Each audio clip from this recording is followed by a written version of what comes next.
Flying at night can be a wonderful visual experience. It also presents some interesting challenges because of what you can't see. The crew of a C-130 Hercules was on a night practice cargo drop mission and was inbound towards the drop zone, accustomed to the blackness of the forest along their route. But then they noticed some houses and realized that they could really see great detail of those homes. They had gotten way too low. How could that happen? We'll find out on this episode of The Reider Report.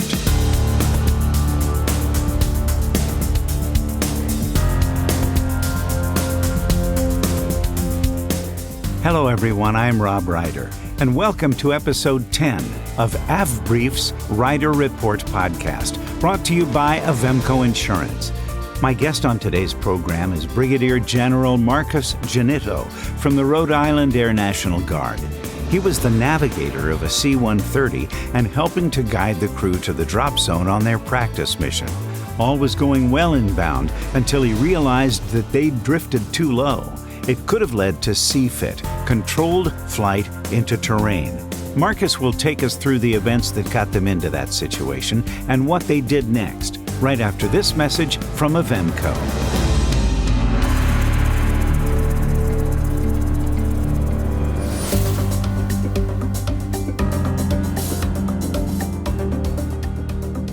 Since 1961, Avemco has been the only aircraft insurance company that lets you speak directly with an aviation underwriter ready to solve problems and approve coverage based on your unique flying situation. Call 800-353-9089 for a free quote, and you'll save an instant 5% for being a Reider Report listener. Save even more for recurrent training, getting a new rating, or participating in a Fast Team Wings course. Call 800-353-9089 or visit avemco.com/Reider Report. Be sure to mention the Reider Report sent you. Premium credits are subject to underwriting guidelines, including Avemco recognized training and memberships. Now, the Reider Report. My guest today on the podcast is Brigadier General, U.S. Air Force retired, Marcus Jannitto, call sign Goose, who's got a Herc story for us today. Goose, Marcus, welcome to the Reider Report.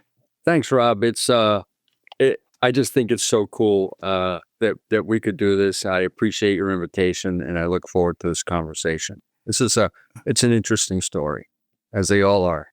It is indeed. And what I've known you as a general in the United States Air Force Air National Guard there in Rhode Island for many, many years through our air show affiliation and association. But I didn't know some of the things that you had done, but I don't even know how you got started flying because I met you when you had a star. Tell me, what was your journey? How'd you get into flying and how'd you get a star? Pretty interesting, but normal. So was in Civil Air Patrol in high school. Kind of grew up with that. My two brothers, older brothers, were both in the Air Force. One was a missile man and then became a deputy fire chief and then joined the Guard. And then my other brother, Pete, was crew chief, B-47 crew chief, flight engineer on the C-130s. And so I finished college as a phys ed major and a coach with a degree in physical education, started teaching. And then my brother Pete, who was flying the Hercs here in Rhode Island, came to me and said, "Hey, bro, we got a pilot slot and a nav slot coming up. What do you think? You want to join the Guard?" I said, "Come on, I just started teaching." I said, "I like what I'm doing." He said, "No, you should go through the testing." And so took the AFOQT. And the AFOQT means what? Air Force Officer Qualification Test. Okay. So anybody that wants to be an officer, whether you're an enlisted already in the Air Force or a civilian, and you want to apply for an officer position in the Air Force, you take the Air Force Officer Qualification Test. Got it. So you evidently scored pretty high on it. I did okay. I did okay. And so they offered me a choice. They said, hey, we have a pilot slot and a nav slot. Which one do you want? Now, the two full-time navigators there pulled me aside and said, you need to be a navigator. Of course they I said, would. Why? Listen, they're going, navigators, what we do is what they've done for thousands of years. They look at the stars. We have a sextant. We can find our way around the world by map reading and looking at the stars. I said, well, that's pretty cool. So I said, I'm going to do it. So I went to nav school, came back, went back to coaching, back to teaching, flying the Herc. So you were a part-timer then? You weren't a full-time guardsman? I was a part-timer for 17 years until the Gulf War. I was teaching at Roger Williams University, coaching men's and women's volleyball there. And that's in Providence? In Bristol, Rhode Island. Oh, Bristol, okay. Yep. I had been there for 5 years, and the Gulf War started. Minor event when Iraq invaded Kuwait. So that I was full-time with the Guard for 20 years. I ended up I was a navigator an instructor navigator, the chief of tactics, then went to become the community manager, which was the liaison between the wing and everybody in the community. For me, as far as on the flying end, it was I really enjoyed the tactics part, being the group tactics instructor. Went to Nellis and did their combat aircrew tactics training school, 2 weeks there. Came back and basically kept flying until 2005. I became a squadron flight commander in ops, and then over to maintenance to be chief of maintenance for 5.5 years with the Hercs. And about that time, we transitioned from the C-130E model to the C-130J model, which doesn't have a navigator, doesn't have a flight engineer, just 2 pilots, 2 loadmasters. Wow. And so that's when GPS became a major part of it, and there was no longer a bubble for the sextant. No more bubble, no more sextant.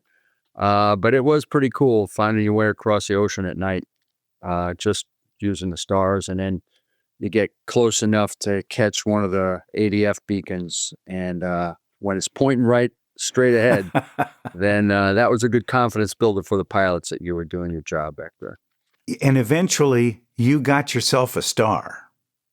I did. I was sitting in the maintenance hangar, and our 1-star came in, Paul Ayers.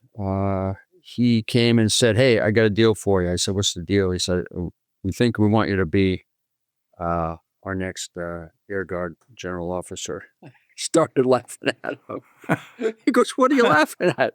I said, Paul, I'm here in maintenance. I'm doing, I'm airplanes that aren't flying in the morning. We're making them fly by the afternoon or by later in the morning. I said, this is good stuff. These guys are salt of the earth. They show up early and leave late to make sure we meet the flying schedule. I said, we're affecting people's lives every day here. I said, I don't want to go to a position where I'm making speeches for, people I don't know and getting a seat at the front of some table somewhere for something just because of my rank. I said, I'm doing better work here. I said, I'm not sure I can make much of a difference in that environment. He said, no, you could make a difference. You can make a difference. And I respected the heck out of Paul.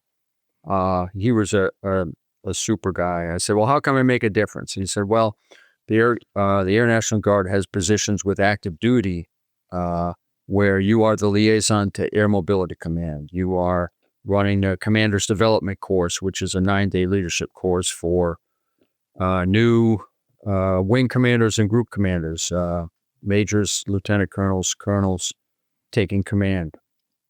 But there are all sorts of other opportunities outside the state for you to have a big effect. So I said, if you think I should do it, I'll do it. So I took the position, and of course, made me nervous. As a person of faith, I kind of was had to get down on my knees and say, hey, Lord, if this is a place where you think I can make a difference and not be headline news of doing something stupid and bringing a bad reputation on the Rhode Island Guard or the Air Force in general. I said, I don't want to be that guy. I want to keep doing the good work I can. And God said, no, I think you need to do this. So here you are. So yeah, so it worked out okay. It surely did. I want to go back. The J model Herc is amazing. It's an amazing aircraft. Yeah. No more need for JATO bottles because those new engines and the Dowdy propellers just do a heck of a job. Unbelievable, yeah.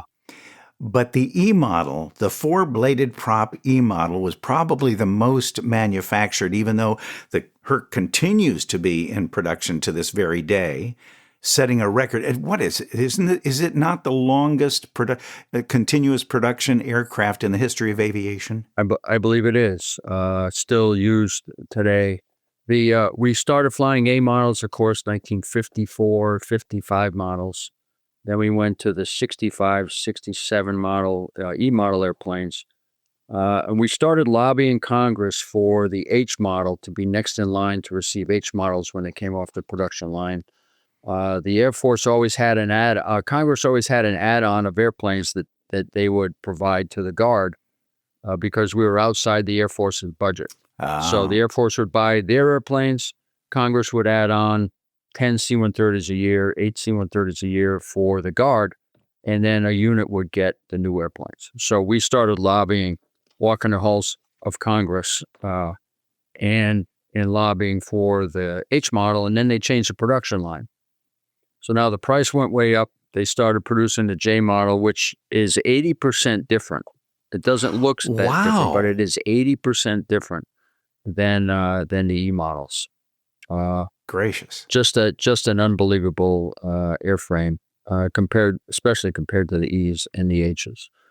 But you, on this particular flight, back in the E model, you were the navigator standing over the right shoulder of the co-pilot. Tell us when this happened, what went on, and and then we'll figure out what you learned, because you were doing some scary low-level stuff in a Herc. When did your Reider Report event take place? I believe it was fall. We were flying, scheduled to do a night tactical mission, formation, 2 airplanes, taking off about 7 o'clock, fly for 2.5 hours, fly a low-level route with 2 airplanes, do 2 sets of airdrops, come in, do an airdrop, both airplanes at a drop zone in Massachusetts, fly another short route, do another airdrop, do some instrument approaches, and then come on back home. About 2.5 hours. 2.5 hours around Rhode Island and into Massachusetts with the Berkshires, where you got mountains, and you're flying low level at night around the mountains in an airplane that didn't have the GPS. Oh, yeah. No GPS. What did you have? We had a system called the SCIN, Self-Contained Navigation System. So we had an inertial ring laser gyro on the airplane that kept pretty good track of where we were. And we also had additions to that. A follow-on addition would be GPS later on, but at this point, we did not have GPS. So we had some of the legacy systems, such as a Doppler computer, where the Doppler computer system would read the drift and ground speed and know where the airplane was once you put in the course and distance to your next point. So we would keep pretty good track of your cross-track error and where you were on the course line that you set in that machine. And that was your job to do. Yeah, it was a bunch of this, putting in the course and distance to the next checkpoint, switching it over when we came over the checkpoint, a waypoint, and letting that count down. The pilots had the readout for that. But we also had this system called Enhanced Station Keeping Equipment. You'll read about the Herc being having all-weather capability, being able to drop in formation, in the weather, day or night. And it was this e-ski or enhanced station keeping equipment that we had that allowed us to do that.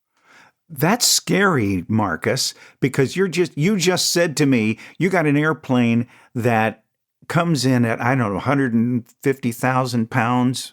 Is that max gross weight, Yeah, somewhere in there? that's about right. A max gross weight was 178.5. Okay, But 178.5. we're flying around with 160, 150. Okay, and you have a wingspan that's 136 feet 10 inches, I believe, which Yes, is sir. longer than the Wright brothers' first flight. Now I'm getting geeky in my old air show announcer days. You're saying you are flying formation in the weather, in IMC, Yes, sir. in formation with another big airplane next to you? That was just tonight. Sometimes they'll fly 6 airplanes in formation in the weather. But tonight, we didn't have that weather. We could see the other airplane, but we had to practice. Of course, you have to practice the procedures. So we would take off IFR. The pilot had a scope over his instrument panel that had range rings and kind of like a V, and you could see the other airplanes ahead of you. And if you change the display, you could see whatever airplanes were behind you in the formation, so you could keep your place in the formation. Was that radar? It was a system that and I'm not sure exactly how it worked, but it was basically all the boxes talked to each other, and they knew how far away each other one was, and they would put it on the display. But it was through our radar. There was a radome especially designed to allow us to do e-ski.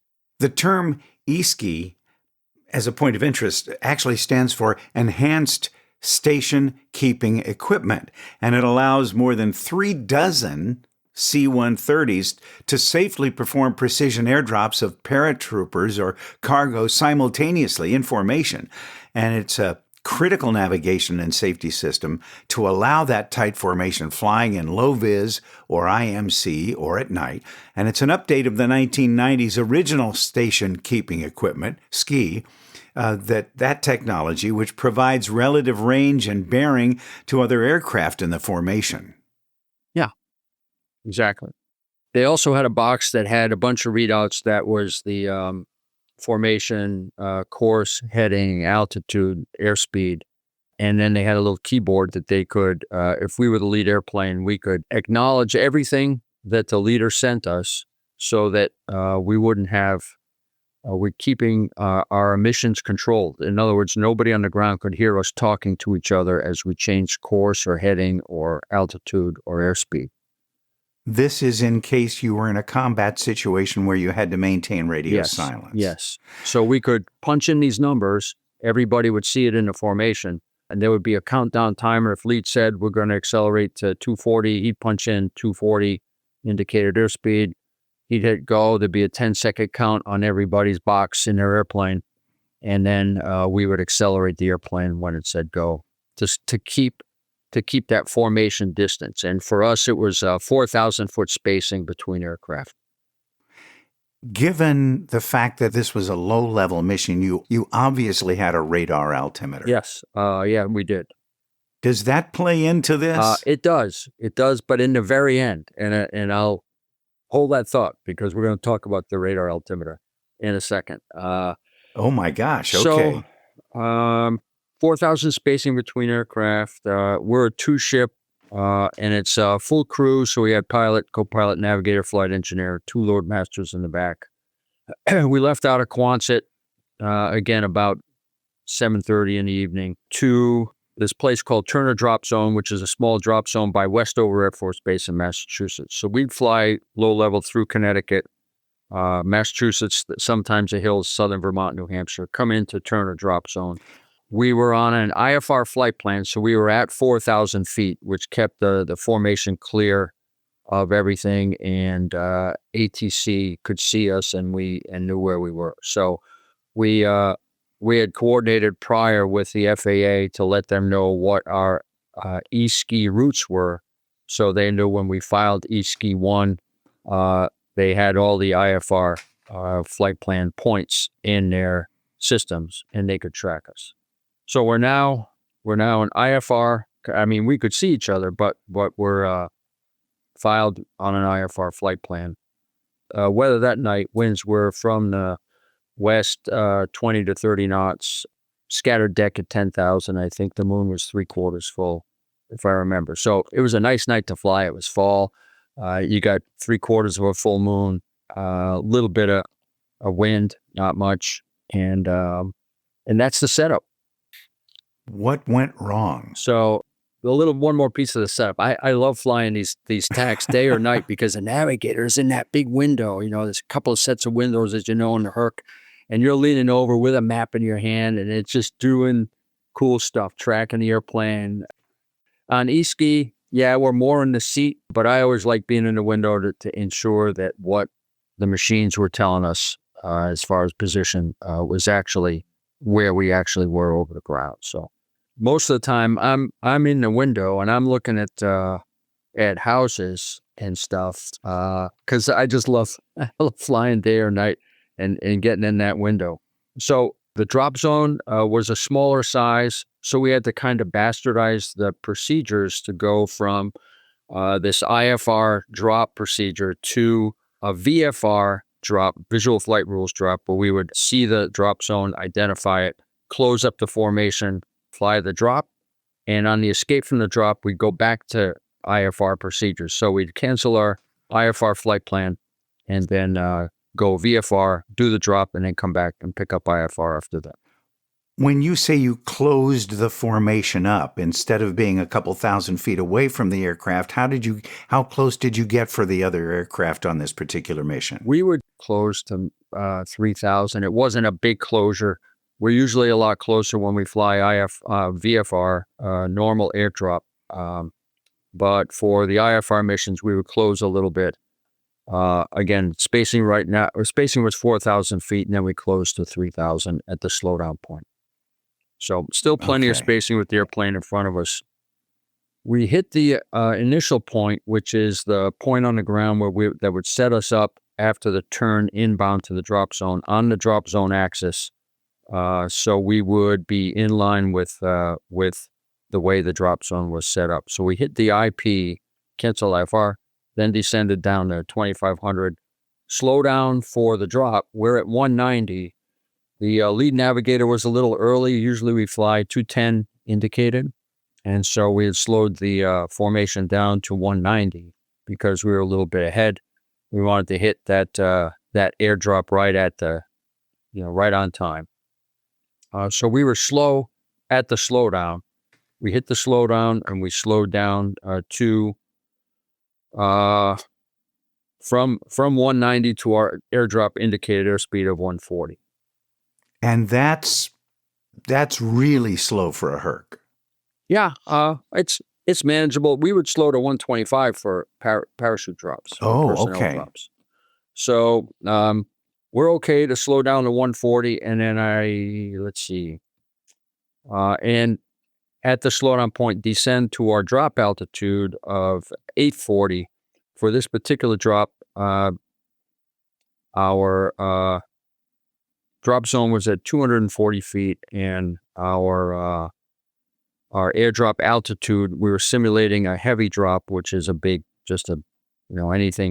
heavy that we dropped out of the airplane. We could simulate it by throwing out smaller bundles that had parachutes that would afford the same ballistics as the bigger chutes. But we didn't have to load them. They could just throw it in a truck after instead of getting a forklift at the drop zone and load this big heavy thing. Probably like those blue practice bombs that the fighters bomb with. Exactly. So we were dropping the bundle. Again, slowing down to 140. Our drop altitude 600 AGL, which was 840 MSL. And again, due to the headwind, now our ground speed was significantly pretty slow. So we're at 12 miles out. Normally, our visual slowdown point was 6.5 miles out. So we are slowing out way far away from the drop zone. But you can see the drop zone straight ahead, right at slowdown point. At the drop zone, there's a guy, the drop zone control officer has this signal gun that he would flash so we could identify, pick out the drop zone from the terrain. And we had a visual on the drop zone. It was a nice night.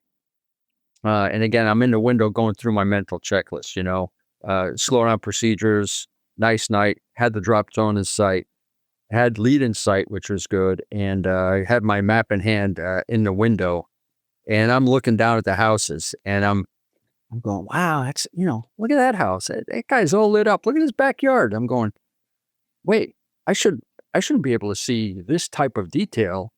But I'm looking at our normal altimeter, and I'm saying we're descending now down to our drop altitude. We're not below our drop altitude.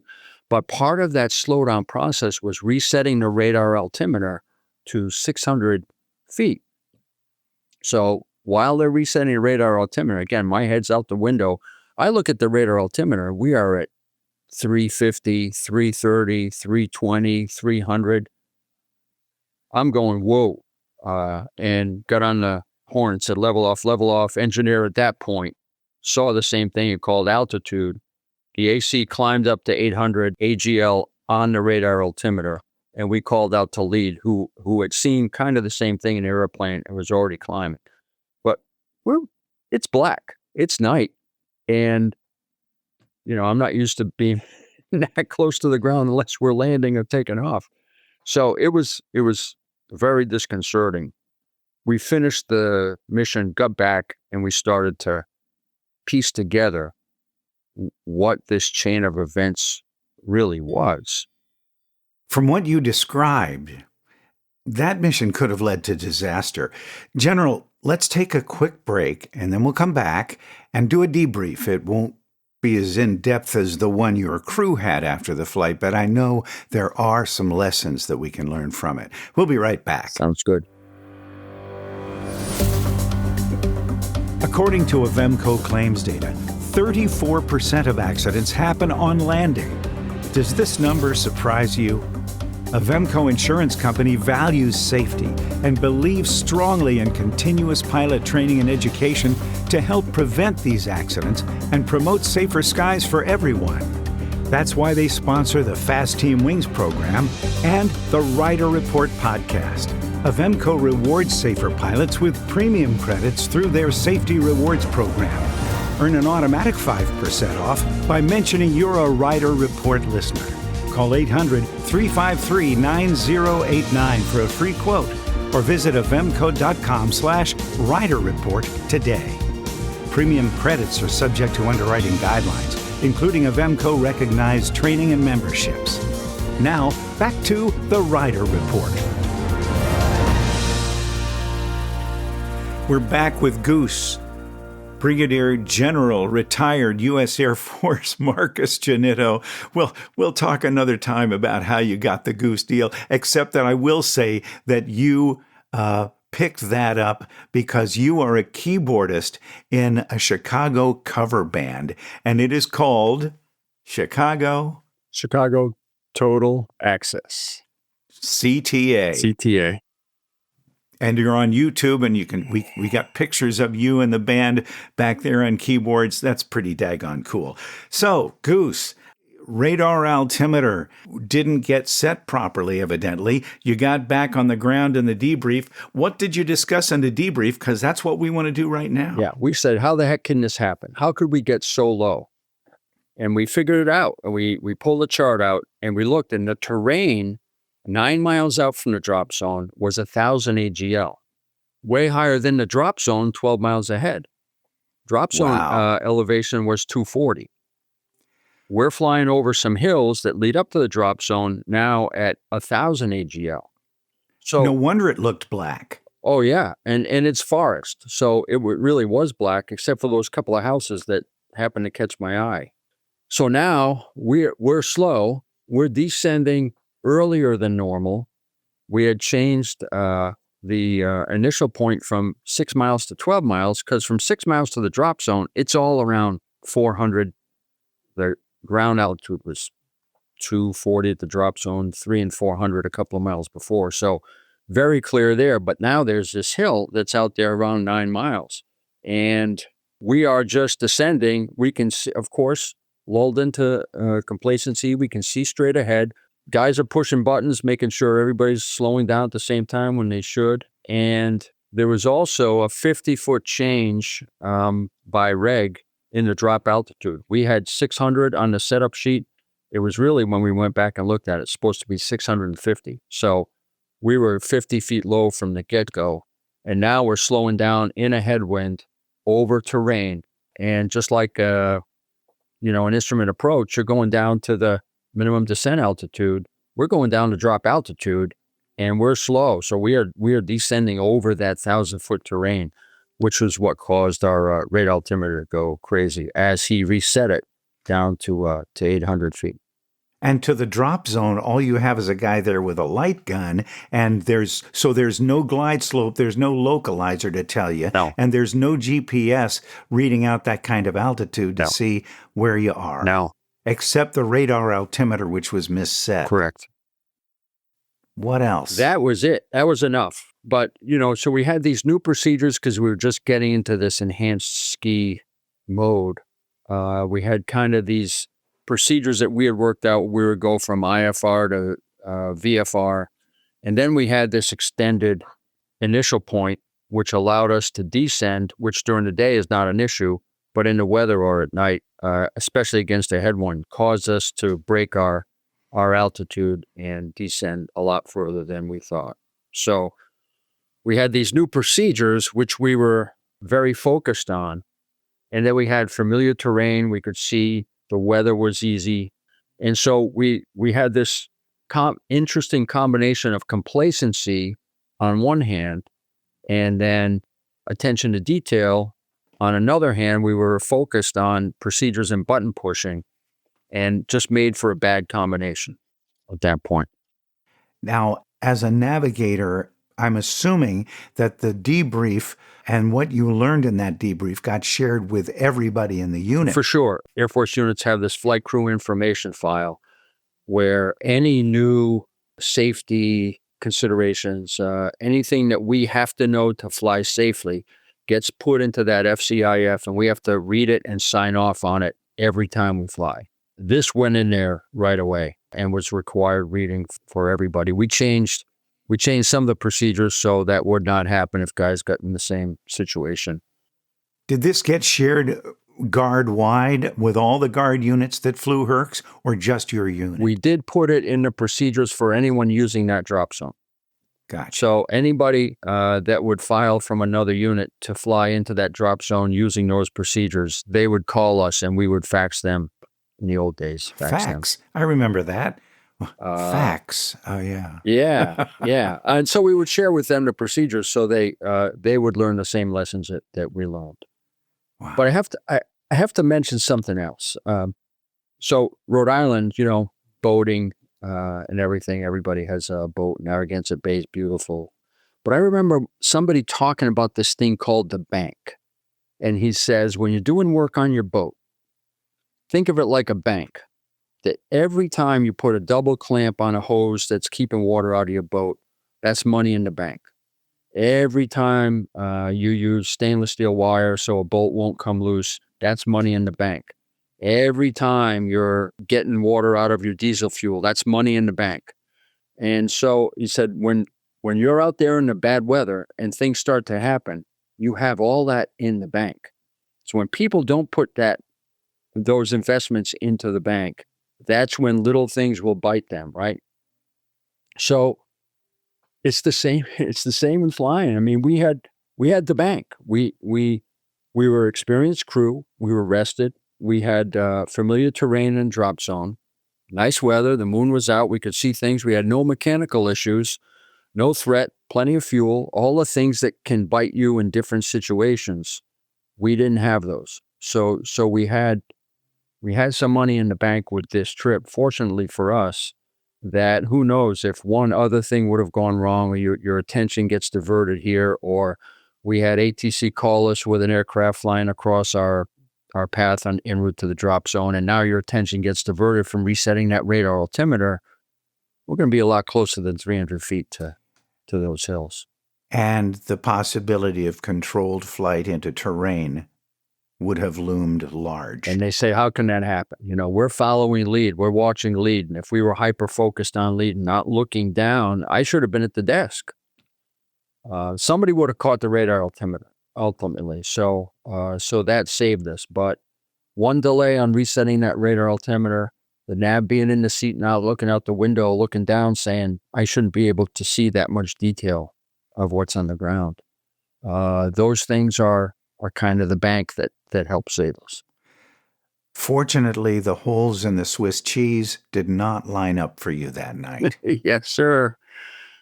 Marcus, that's a great analogy to talk about having money in the bank. And it's not just the physical things in the bank, but the things in the mental bank as well. All the things that contribute to that. Getting enough rest. Your maintainers, what the level of detail that they go through, it's not good enough just to fly this TAC mission. They want to make their airplanes perfect. Oh, all of those kind of things that you just, we say for mom and the kids, right? We're going to do this for mom and the kids, a little extra fuel for mom and the kids. Well, that's the bank. That's the bank we're talking about. That's great. General Marcus Jannitto, thank you very much for being on the Reider Report. Hey, Rob, it's been my pleasure. Thank you so much for the invitation.